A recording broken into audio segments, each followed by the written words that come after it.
الحمدللہ رب العالمین والصلاة والسلام علی خاتم الانبیاء والمرسلین وسیدنا وحبیبنا وقرۃ اعیننا محمد وعلی آلہ وصحبہ اجمعین، اما بعد، قال اللہ تعالی فی کتابہ العظیم: اعوذ باللہ من الشیطان الرجیم، بسم اللہ الرحمن الرحیم، والذین یجتنبون کبائر الاثم والفواحش وَإِذَا مَا غَضِبُوا هُمْ يَغْفِرُونَ۔ صدق اللہ العظیم۔ حاضرین جمعہ، اللہ کا لاکھ لاکھ شکر ادا کرنا چاہیے کہ اللہ رب العزت نے محض اپنے رحم و کرم سے، اپنے فضل و احسان سے ہمیں اس بات کی توفیق دی کہ ہم اس کے دربار میں آئیں اور اس کے سامنے سر بسجود ہوں، اور اس بات پر تو سب سے پہلے شکر ادا کرنا چاہیے کہ اللہ رب العزت نے ہمیں ایمان کی دولت سے سرفراز فرمایا۔ آج کے جمعے میں جو میں نے خطبے کا عنوان رکھا وہ ہے اسلام کی اخلاقی تعلیمات۔ اسلام کی اخلاقی تعلیمات پہ اگر باتیں کی جائے تو بہت لمبی چوڑی باتیں ہوں گی، اس لیے کہ اسلام اخلاق ہی کا نام ہے۔ پھر بھی میں چیرہ اور چنندہ چیزوں کے آپ کے سامنے پیش کرنے کی کوشش کروں گا،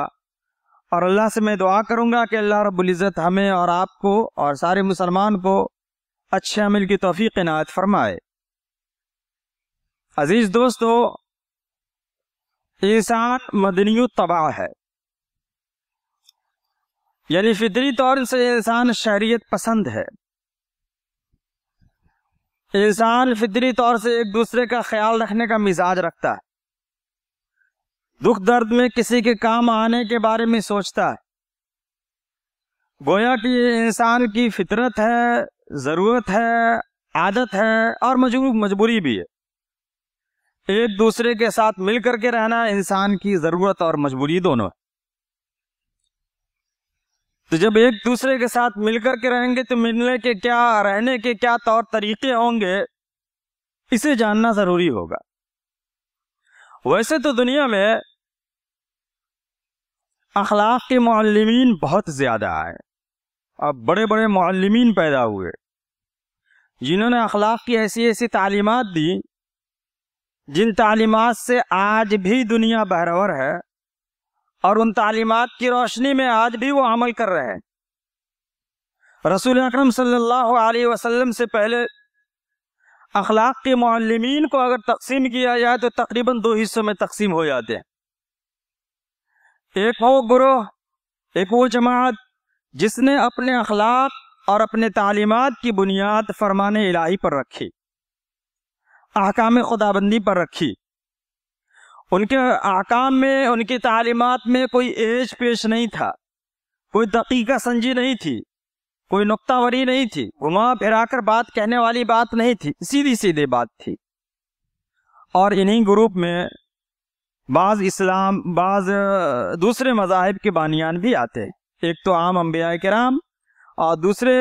جو دیگر مذاہب کے بانیین ہیں وہ بھی آتے ہیں۔ اور دوسرا گروہ جو ہے جنہوں نے اخلاق کی تعلیم دی، دوسری جماعت جنہوں نے اخلاق سکھایا انسانوں کو، وہ ہے حکماء کی جماعت۔ ان کے یہاں اخلاق کی تعلیمات میں ان کی بنیاد احکام خداوندی پر نہیں، جو اخلاقی طور سے جو بات اچھی لگی اسے اپنایا گیا اور انہوں نے بہت کام کیا۔ لیکن انبیاء کرام اور حکماء کے اخلاقی تعلیمات میں جو سب سے بڑا فرق ہے وہ یہ ہے کہ حکماء کے اندر علت و معلول، نقطہ روی، دقیقہ سنجی کی بھرمار ہے اور عمل سے کافی دور ہے، اور اگر عمل ہے بھی تو بے لذت و بے کیف۔ انبیاء کرام کا معاملہ یہ ہے کہ انبیاء کرام کی تعلیمات میں جہاں احکام خداوندی ہے وہی انبیاء کرام کی کاوشیں شامل ہیں اور ان کی معصومانہ زندگی اور ان کے مقدس کارنامے۔ لیکن رسول اکرم صلی اللہ علیہ وسلم کا معاملہ ایسا ہے کہ آپ صلی اللہ علیہ وسلم کی تعلیمات احکام خداوندی کے ساتھ ساتھ احکام کی علت و معلول کو بھی بیان کیا گیا۔ اس کی گہرائی اور گہرائی میں بھی جایا گیا۔ یہ بات بالکل برحق ہے اور اس میں کوئی شک نہیں ہے کہ دنیا میں جتنے مذاہب آئے یا جتنے مذاہب ہیں وہ سب کے سب اخلاق کی تعلیم دیتے ہیں۔ ہر آنے والا نبی یا ہر مسلم یا کوئی بھی ایسا شخص جس نے قوم کا بھلا چاہا ہو، اس نے اچھی تعلیمات دی۔ ہر ایک کے ہاں یہ بات ہے کہ سچ بولنا اچھی چیز ہے، جھوٹ بولنا برا ہے، انصاف کرنا بھلائی ہے، ظلم کرنا برا ہے، خیرات دینا نیکی ہے، چوری کرنا بدی ہے، ہر ایک کے یہاں ہے۔ لیکن پیارے رسول صلی اللہ علیہ وسلم کی جو آمد ہوئی وہ اخلاق کی تعلیم کو مکمل کرنے کے لیے آئی۔ مذہب کے اندر جتنے ابواب تھے ان تمام ابواب میں سے ہر باب کی تکمیل کے لیے رسول اکرم صلی اللہ علیہ وسلم کی بعثت ہوئی۔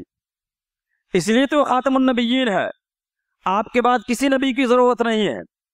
مزید الہامی تعلیمات کی ضرورت نہیں ہے آپ صلی اللہ علیہ وسلم کے تشریف لانے کے بعد۔ تو مذہب کے باب میں جتنے ابواب ہیں ان تمام میں رسول اللہ صلی اللہ علیہ وسلم کی حیثیت تکمیلی تھی، تو اخلاق کے باب میں بھی رسول اللہ صلی اللہ علیہ وسلم کی حیثیت تکمیلی۔ آپ صلی اللہ علیہ وسلم خود فرمایا بُعِثْتُ لِأُتَمِّمَ حُسْنَ الْأَخْلَاقِ،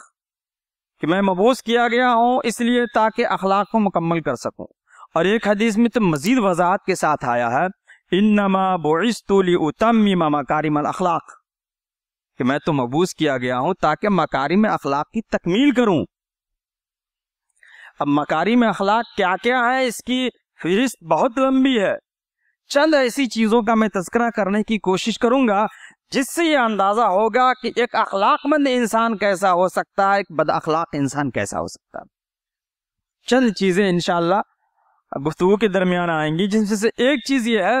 کہ اخلاق جو ہے یہ ایمان کی جڑ ہے، اخلاق ایمان کی بنیاد ہے، اخلاق ایمان کی تکمیل کا حصہ اور دلیل ہے۔ ایک شخص ایمان کا دعویٰ کرے اور وہ بد اخلاق بھی ہو، یہ ممکن نہیں ہے۔ رسول اکرم صلی اللہ علیہ وسلم نے کہا کہ اکمل المؤمنین ایمانا احسنهم خلقا، کہ سب سے بہتر اور مکمل ایمان اس مومن کا ہے جس کے اخلاق سب سے اچھے ہوں۔ بلکہ حسن اخلاق انسان کے درجہ بندی کا معیار ہے کہ کس انسان کی حیثیت کتنی ہے خدا کے نزدیک اور کیسی ہے، وہ حسن اخلاق سے طے ہوگا۔ رسول اکرم صلی اللہ علیہ وسلم نے ارشاد فرمایا خیارکم احسنکم اخلاقا، کہ تم میں سب سے بہتر وہ ہیں جن کے اخلاق سب سے اچھے ہوں۔ بلکہ ہم غور کریں تو روزہ اور نماز، یعنی نماز و روزہ کی حیثیت جو اسلام کے اندر ہے وہ سب کو معلوم ہے، لیکن ایک موقع ایسا بھی آتا ہے ایک انسان جس کے اخلاق اچھے ہوں وہ شخص کے برابر ہو سکتا ہے جس کے نماز اور روزے بہت اچھے ہوں۔ رسول اکرم صلی اللہ علیہ وسلم نے کہا ان الرجل لیدرک بحسن الخلق درجۃ قائم اللیل وصائم النہار، کہ بے شخص ایک انسان اپنے حسن خلق کی وجہ سے رات بھر نماز پڑھنے والے اور دن بھر روزہ رکھنے والے کے برابر، گویا کہ نفل نمازوں میں رات بھر جاگنا اور نفل روزوں میں دن بھر بھوک پیاس برداشت کرنا، یہ حسن خلق کے ذریعے سے اس درجے کو پہنچا جا سکتا ہے۔ بلکہ حسن خلق کے بارے میں رسول اکرم صلی اللہ علیہ وسلم نے یہ بھی کہا کہ حسن خلق کی وجہ سے کوئی انسان خدا کا محبوب ہو سکتا ہے۔ آپ صلی اللہ علیہ وسلم نے کہا کہ احب عباد اللہ الی اللہ احسنکم احسنہم اخلاقا، کہ خدا کے نزدیک اپنے بندوں میں سب سے زیادہ محبوب وہ ہیں جن کے اخلاق سب سے زیادہ اچھے ہوں۔ بلکہ یہ بھی رسول اکرم صلی اللہ علیہ وسلم نے کہا کہ دیکھو انسانوں کو جتنی چیزیں دی گئی دنیا میں، جتنی نعمتیں دی گئی دنیا میں، ان تمام نعمتوں میں سب سے اہم اور سب سے بہترین نعمت وہ ہے جو اسے حسن خلق کے طور پر ملا۔ خیر ما اوتی الناس خلق حسن، سب سے بہتر چیز جو انسان کو دی گئی ہے وہ حسن خلق ہے۔ تو گویا کہ اپنے اخلاق کو درست کرنے کے لیے ہمیں ہر طور پہ کوشش کرنی چاہیے۔ بلکہ رسول اکرم صلی اللہ علیہ وسلم نے تو یہ بھی ارشاد فرمایا کہ تم میں سے سب سے زیادہ قیامت کے دن جنت میں آخرت میں مجھ سے سب سے زیادہ قریب وہ شخص ہوگا جس کے اخلاق سب سے زیادہ اچھے ہوں۔ ہم میں سے کون نہیں چاہتا کہ رسول اکرم صلی اللہ علیہ وسلم کی معیت آخرت میں حاصل ہو؟ اور جس کو رسول اللہ صلی اللہ علیہ وسلم کی معیت آخرت میں حاصل ہو جائے، اس کی کامیابی کا، اس کی خوبی کا، اس کی خوشبختی کا کیا کہنا؟ رسول اکرم صلی اللہ علیہ وسلم نے کہا کہ ان احبکم الی واقربکم منی محاسنکم فی الآخرۃ محاسنکم اخلاقا، کہ بے شک تم میں سے سب سے محبوب انسان میرے نزدیک اور آخرت میں سب سے زیادہ قریب انسان میرے نزدیک وہ ہوگا جس کے اخلاق اچھے ہوں۔ ان تمام چیزوں کا کہنے کا مطلب یہ ہے کہ احادیث جب ہماری نظروں کے سامنے ہوں گی تو ہم اپنے آپ کو بنانے کی کوشش کریں گے، بلکہ حسن خلق تو جنت میں لے جانے کا ذریعہ ہے۔ ایک صحابی رسول تھے جن کے پاس 2 بیویاں تھیں۔ انہوں نے رسول اکرم صلی اللہ علیہ وسلم سے کہا کہ ہماری 2 بیویاں ہیں، جن میں سے ایک بہت عبادت گزار ہے، نماز روزے کی کافی پابند ہیں اور کچھ صدقہ خیرات بھی کر لیتی ہیں، لیکن اپنی بد زبانی اور زبان درازی کی وجہ سے پڑوسیوں کے ناک میں دم کیے رہتی ہے، اور دوسری وہ ہے جو فرائض کا اہتمام تو کرتی ہے اور غریبوں کو چند کپڑے بھی بانٹ دیتی ہے، لیکن زیادہ اہتمام نہیں کرتی ہے، لیکن دوسروں کو وہ پریشان بھی نہیں کرتی ہے۔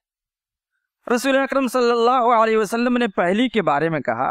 کہ وہ اپنی بد زبانی اور بدخلقی کی وجہ سے جہنم میں جائے گی، اور دوسری کے بارے میں کہا کہ وہ جنت میں ہوگی۔ اب ہم میں سے جو ایسا ہو، ہم کو خود غور کرنا چاہیے اپنی زندگی میں کہ بعض وقت ایسا ہوتا ہے کہ انسان اگر چند رکعت نماز زیادہ پڑھ لے، یا مہینے میں 1-2 روزے زیادہ رکھ لے، یا کچھ صدقات و خیرات کر لے، اور اس کے اخلاق اچھے نہ بھی ہوں، تو اپنے آپ کو سوچتا ہے کہ ہم بہت نیک اور عبادت گزار ہیں۔ رسول اکرم صلی اللہ علیہ وسلم کی ان باتوں کو اگر سامنے رکھی جائے تو یہ بات کھل کر کے سامنے آتی ہے کہ جس طریقے سے نماز اور روزوں کا اہتمام ضروری اور فرائض میں سے ہے، اسی طریقے سے اخلاق مندی بھی ضروری ہے۔ بلکہ ایک مرتبہ رسول اکرم صلی اللہ علیہ وسلم نے کہا کہ جس شخص کے اندر یہ 3 چیزیں ہوں، اس نے ایمان کا مزہ پا لیا۔ اور ان تینوں چیزوں کو رسول اللہ صلی اللہ علیہ وسلم نے بیان کیا، اور تینوں چیزیں اخلاق سے متعلق ہے۔ پہلی بات رسول اللہ صلی اللہ علیہ وسلم نے کہا کہ حق کے سامنے جھگڑنے سے رک جانا، حق آ جائے تو حق کے سامنے جھگڑنے سے رک جانا۔ دوسری بات، مزاحمت کے باوجود جھوٹ نہ بولنا۔ تیسری بات، جو پیش آیا ہے اس کے بارے میں یقین رکھنا کہ یہ ٹل نہیں سکتا تھا۔ یہ تینوں چیزیں اخلاق سے متعلق ہیں۔ ایک مرتبہ رسول اکرم صلی اللہ علیہ وسلم نے یوں ارشاد فرمایا کہ یہ 3 چیزیں اسلام کا جز ہیں، اور ان 3 چیزوں پہ غور کریں تو تینوں چیزیں اخلاق سے متعلق ہے۔ آپ صلی اللہ علیہ وسلم نے کہا مفلسی کے زمانے میں، مفلسی کی حالت میں، مفلسی کی پوزیشن میں خدا کے راستے میں خرچ کرنا، یہ بہت دل گردے کی بات ہوتی ہے، ورنہ عام طور سے خرچ کرنے کے لیے لوگ یہی سوچتے ہیں کہ اب آ جائے گا تو خرچ کریں گے، بلکہ اس طرح کا مزاج رکھنے والے لوگ آنے کے بعد بھی خرچ نہیں کرتے ہیں، ان کے پاس پھر کوئی نہ کوئی ایکسکیوز آ جاتا ہے، کوئی نہ کوئی بہانہ آ جاتا ہے، اور جو خرچ کرنے کا عادی ہوتا ہے نا، وہ خرچ کرتا ہی رہتا ہے۔ اس لیے احادیث میں آیا کہ دیکھو نظریں زیادہ نہ مانا کرو، اس لیے کہ نظریں ماننے سے تقدیر نہیں بدلتی ہے۔ وَإِنَّمَا يُسْتَخْرَجُ بِهِ مِنَ الْبَخِيلِ، نظریں زیادہ ماننے سے اتنا ہوتا ہے کہ بخیل کی جیب سے کچھ نکل جاتا ہے، اور جو سخی ہوتا ہے، جو اللہ کا نیک بندہ ہوتا ہے، وہ کسی مصیبت کے ٹلنے کا انتظار نہیں کرتا یا کسی کام کے بن جانے کا انتظار نہیں کرتا،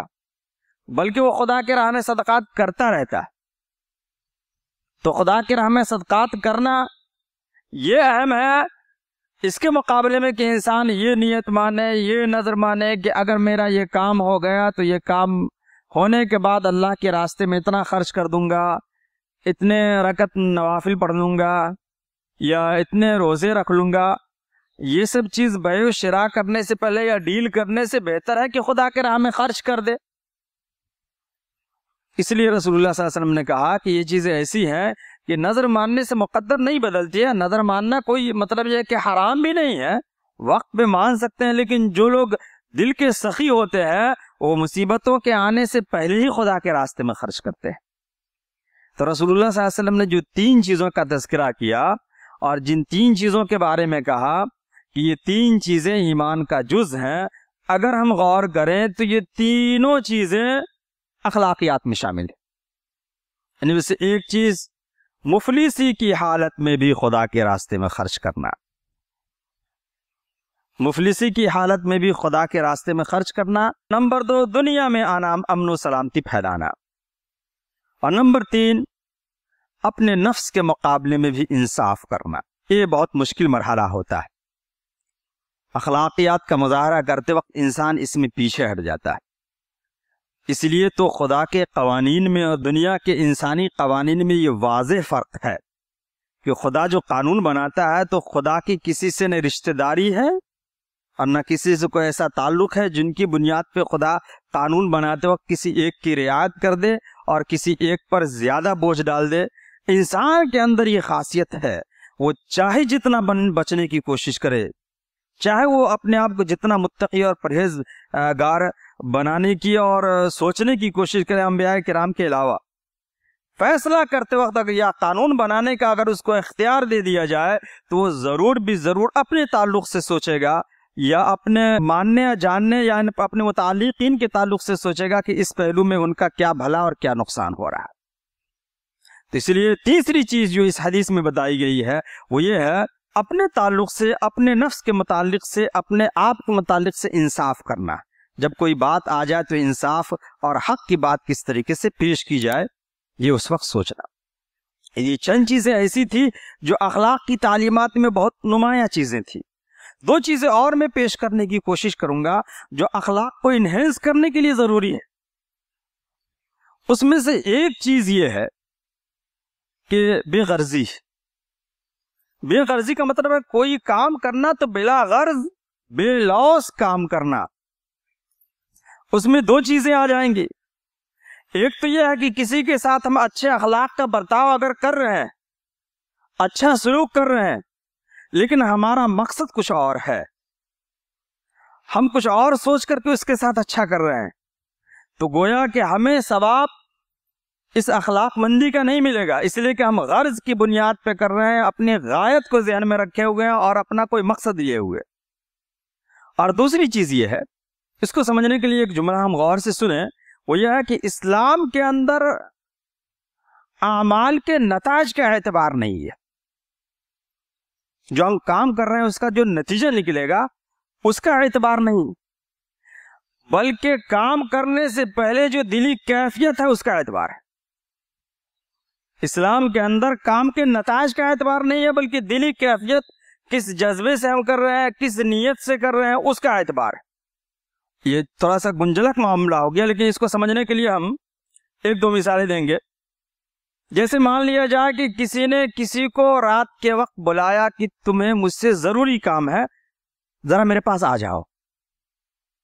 اور وہ اس نیت سے بلایا کہ اس کو میں اس لیے بلا رہا ہوں کہ یہ راستہ دشوار گزار راستہ ہے، اس راستے میں سانپ بچھو ہے یا اس راستے میں ڈاکو رہتے ہیں، اس کو تکلیف پہنچائیں گے، مقصد یہ ہو، اس مقصد سے اس نے بلایا اسے. وہ آدمی جاتے ہوئے اتفاق سے راستہ بھول گیا اور اس راستے سے نہیں جا کے کسی اور راستے سے چلا گیا، دوسرے راستے سے گیا، تو دوسرے راستے سے جانے کی وجہ سے اسے اشرفیوں کی تھیلی مل گئی کسی حلال طریقے سے، اور وہ اس کے گھر بھی پہنچ گیا. اب اشرفیوں کی تھیلی ملنا یہ اس کے لیے اگرچہ بہتر ہے، اس کے حق میں اچھا ہوا، لیکن جس نے بلایا تھا اس کی غرض کیا تھی، اس کی نیت کیا تھی، اس کا مقصد کیا تھا. اس کے ساتھ اگرچہ بھلا ہوا، اس کی بھلائی، اس کے ساتھ بھلا ہونا اس کے لیے باعث ثواب نہیں ہوگا، بلکہ اپنی قلبی کیفیت کی بنا پہ وہ گنہگار ہوگا. اس کو دوسری طریقے سے سمجھ لیں کہ اگر کسی نے کسی کو رات میں بلایا کہ تم میرے یہاں آؤ، تم سے ایک ضروری کام ہے، اور اسے کوئی اچھا سمجھے کہ اس کے ساتھ بھلائی کرنا چاہتا تھا، کچھ دینا چاہتا تھا یا کچھ خیر کا معاملہ کرنا چاہتا تھا، اتفاق سے آتے ہوئے راستے میں کسی گڑھے میں گر گیا، وہ اس کو تکلیف پہنچی، ہاتھ پاؤں یا کچھ ٹوٹ پھوٹ گیا. بلانے والے کا مقصد ٹھیک تھا، لیکن اس کو جو تکلیف پہنچی، اس کی تکلیف کی سزا اور کا گناہ جو ہے اس شخص کو نہیں ہوا جس نے بلایا. تو یہ جو اسلام میں ہے وہ یہ ہے کہ ہم کس کیفیت سے، کس دلی جذبے کے ساتھ ہم کوئی کام کر رہے ہیں، اس کا اثر اجر ہے. تو اسلام کے اندر اصل چیز ہے کہ کس جذبے اور کس کیفیت، کس قلبی احساس کے ساتھ ہم کوئی کام کر رہے ہیں. تو ہم دو چیزوں کو ایک دم واضح طریقے سے سمجھنے کی کوشش کریں۔ اسلام میں جو اخلاقیات بتائی گئی ہیں، اخلاقی چیزیں بتائی گئی ہیں، وہ برحق ہے، وہ اخلاقی چیزیں ہیں، لیکن کبھی کبھی کوئی اخلاقی چیزیں ہماری غلط نیتوں کی وجہ سے جو ہے اس کا اجر نہیں مل پاتا ہے۔ اور رسول اکرم صلی اللہ علیہ وسلم نے تو فرمایا بھی ہے کہ انما الاعمال بالنیات، کہ عمل کا دار و مدار نیتوں پہ ہے۔ تو ہماری غلط نیتوں کی وجہ سے ہمارے نیک کام برباد ہو جاتے ہیں، یا کبھی کبھی کوئی نیک کام کرنے کے بعد انسان دوسروں کے سامنے بیان کر دیتا ہے، اس کی وجہ سے بھی نیک کام برباد ہو جاتے ہیں۔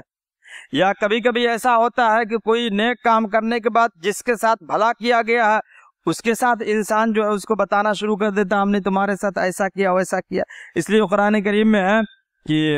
نیک بات کہنا، بھلی بات کہنا اور معاف کر دینا، یہ اس صدقے سے بہتر ہے